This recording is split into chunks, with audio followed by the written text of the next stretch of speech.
Well, good morning and welcome to Thrive Church. We are so glad that you've come and joined us this morning, braving this snow that we have out there. Not too much for us New Englanders, but thank you guys for coming here this morning. My name is Judah Thomas. I'm the pastor here at Thrive Church, and we just want to wish you a very, very Merry Christmas. We're so glad that you've joined us today, whether you're here, whether you're watching online.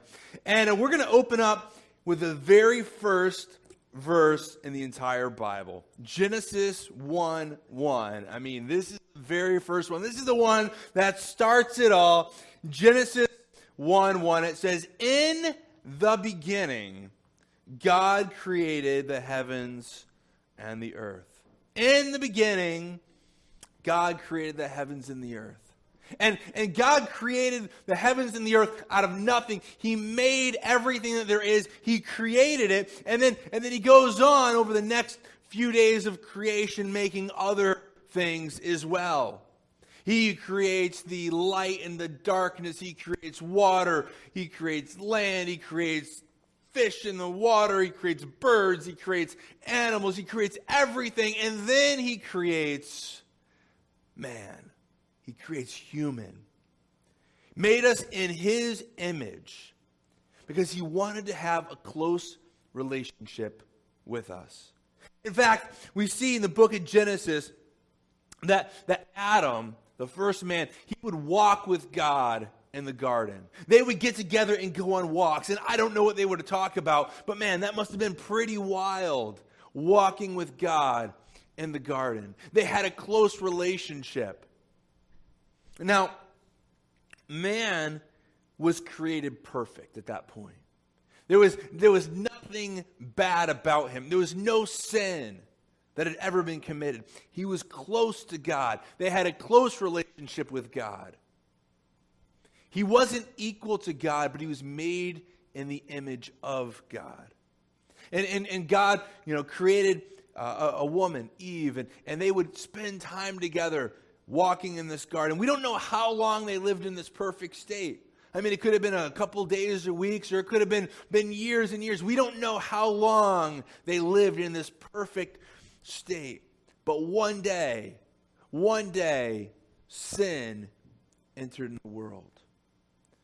For those of us that know the story of Adam and Eve, we know that Eve was going along and there was this serpent, this snake, that was apparently had the ability to talk as well. And this snake says, "Come and eat this fruit." And we're like, what in the world is the deal with fruit?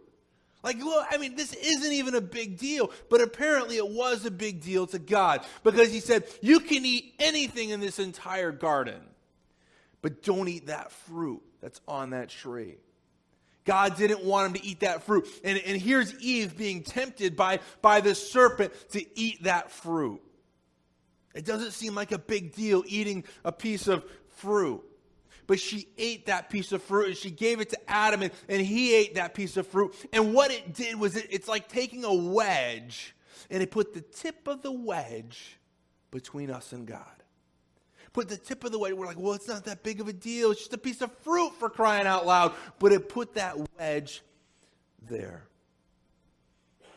Now every bad thing that we see it in the Bible, we see it in our own lives. Every bad thing, whether it's disease, whether it's death, whether it's divorce, whether it's depression, whether it was hatred or lying or stealing or killing, all of these things begin now in Genesis 3, starting with that first little insignificant thing of disobeying God. It wasn't that little insignificant, though, because it began to bring about all these other sins. And the world began to crumble around. Steve Jobs was the originator of Apple computers, as you, I'm sure, are well aware. A lot of us carry his products along in our pockets. Or we have iPads, we have computers. He invented all kinds of great technology. He was a great thinker before his death. But according to his biographer, Steve Jobs gave up on God when he was only 13 years old. Imagine, 13 years old, he totally gave up on God. Why? Because apparently he saw a picture in Life magazine of some children who were starving. He'd never seen starving children before, and he sees this picture, and now he's disturbed. So he brings this picture with him to church one day. And he goes to his Sunday school teacher, and he shows the picture to the teacher and says, "Does God know about this?" And the teacher responded, "Steve, I know you don't understand these things, but God knows everything." And that was it. That was it. I mean, what an opportunity to help shape and mold a young person's life. But he says, nope, God knows everything. And Steve thought in his mind, well, I don't want to have anything to do with that God then. And he left, and he never went back to church. Why did Jobs walk away from God? Because he blamed God. He looked at these starving kids and says, does God know about this? Because if he does, if he knew about this, this shouldn't be happening.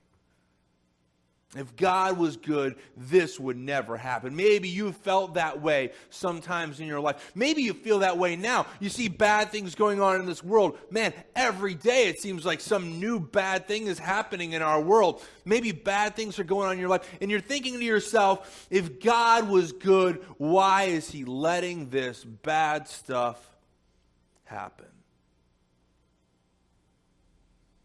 Steve was disturbed by the injustices in life. He was angry about the pain and the suffering. In his young mind, it was obvious.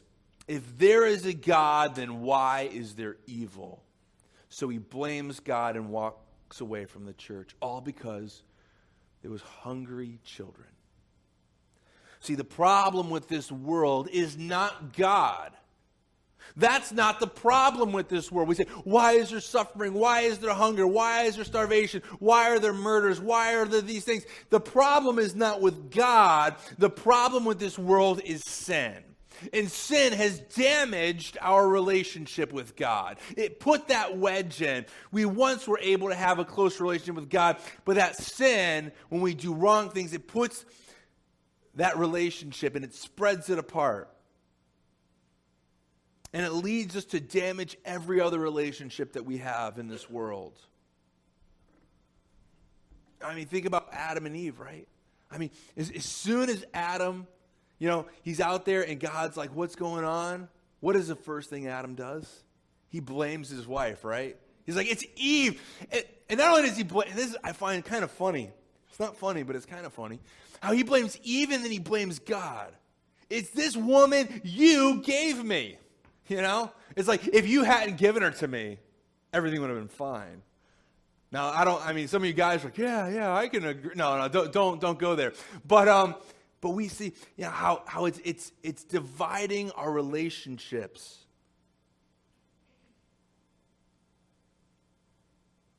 And it leads to this damage.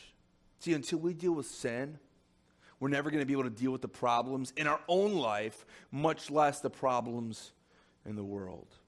See, I wish that Sunday school teacher could have taken Steve and said, God sees those children and he hurts for them. Steve, I don't know why they're hungry. I don't know why they suffer like this. I don't know why they're starving. But I do know that Jesus said that we're always going to have trouble in this world. And Jesus also said we're always going to have the poor and the hungry with us. And we are to be his hands and feet. And Steve, if God's making you upset about this, he's upset about it too. And maybe he wants you to go and help do something about this. Let's talk about how we can do something to help this. But no, that's not what happened. So yeah, God knows about it. Genesis chapter 3. Starting in verse 8. It says, when the cool evening breezes were blowing, the man and his wife heard the Lord walking about in the garden. So here's Adam and Eve. They had just eaten the fruit. And they hear God coming.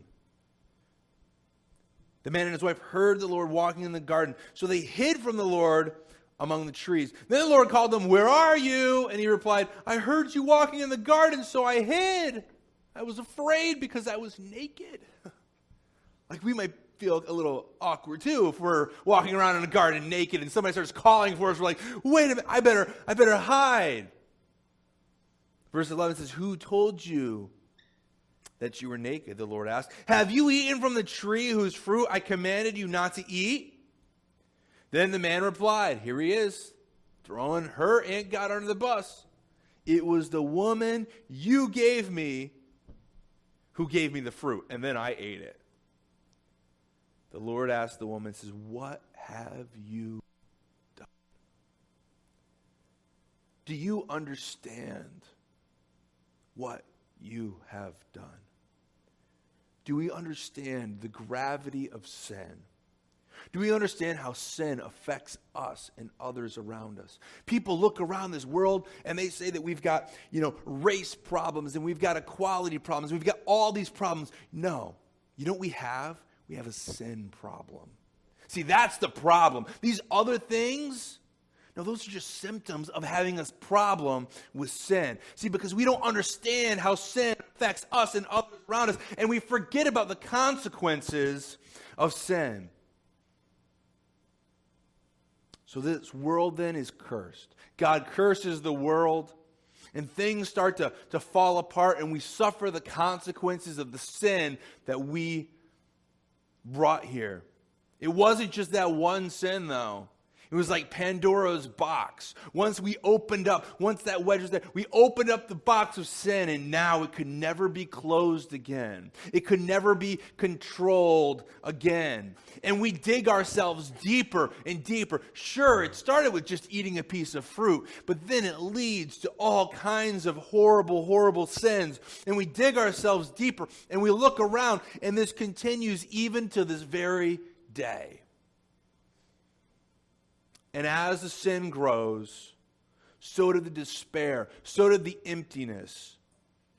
The need to be right with God drove us to look for answers. And people look for answers all the time. There's got to be a way. There's got to be a hero who can help me. We want to be saved,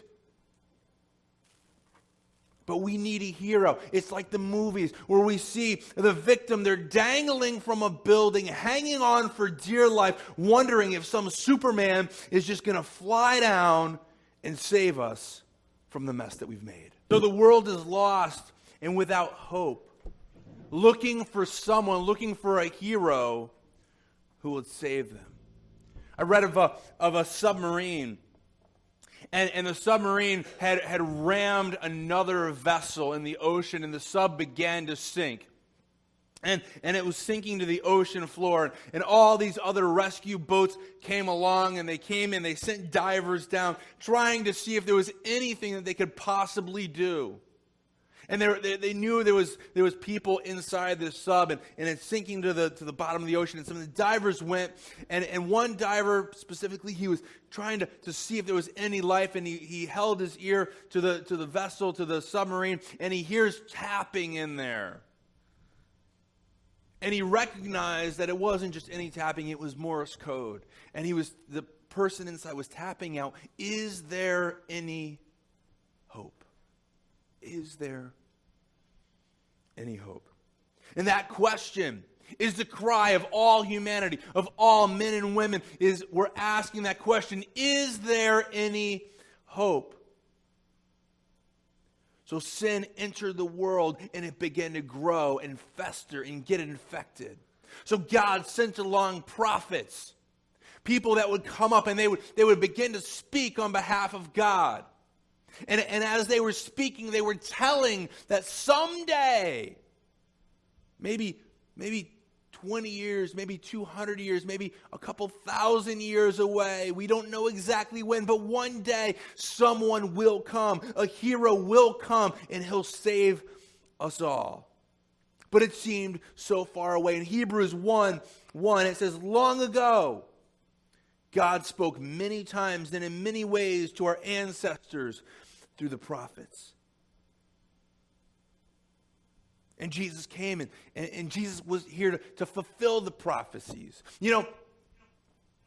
if we took 10 of the prophecies that were told about Jesus, the chances of one person actually fulfilling 10 of the prophecies is a huge number that I can't even grasp. But the best way I can understand it is like this. We're near Christmas time. We all like Christmas cookies, right? So imagine Christmas cookies, and we're going to spread Christmas cookies across all of Texas, okay? All of Texas. Now, Texas likes to think that they're a big state, and they are a big state, but we're going to not only spread them all across Texas, we're going to spread them across 2 foot deep. So Christmas cookies 2 foot deep across all of Texas. And some of us are like, yeah, now we're talking, you know. But one cookie we're going to market. We're going to mark it a little bit on the bottom of it so it's unique from all the other Christmas cookies. And we're going to just, toss it out there somewhere. And then you are going to come through flying on an airplane. And whenever you want to, your choice, flying over Texas, you can jump out of the airplane, deploy your parachute, and you'll eventually hit the ground. And when you hit the ground, you can walk if you want, or you can just stay right there and reach down and just pick one cookie at random. Now, if you pick that right cookie, that's the same chances that one person could fulfill 10 of these prophecies about the Messiah. And there was 300 prophecies that were foretold about Jesus that Jesus fulfilled.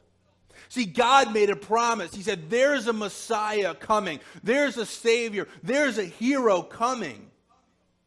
And he gave them hundreds of prophecies saying what he would look like because God had a plan. All the prophecy in the Bible, it begins to focus on this one event. That at the right time, God would send his own son into the world, and that child would restore our relationship with